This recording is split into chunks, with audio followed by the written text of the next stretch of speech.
السلام عليكم ورحمة الله وبركاته. من قناة القطر العربي يقدم لكم أخبار أسعار صرف العملات في اليمن ليومنا هذا الاثنين الموافق 14/11/2022.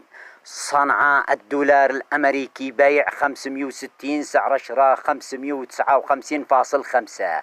الريال السعودي بيع 148.45، سعر شراء 148.45. استقر الدولار والريال السعودي أمام الريال اليمني في محافظة صنعاء. محافظة عدن الدولار الأمريكي بيع 1183، سعر الشراء 1178. الريال السعودي بيع 314، سعر الشراء 312. محافظة حضرموت الدولار الأمريكي بيع 1185، سعر الشراء 1173. الريال السعودي بيع 313.5، سعر الشراء 312. تراجع سعر الدولار والريال السعودي أمام الريال اليمني في محافظة عدن، واستقر سعر الدولار والريال السعودي أمام الريال اليمني في محافظة حضرموت. قدمت لكم أخبار أسعار صرف العملات في اليمن ليومنا هذا الاثنين من قناة القطر العربي.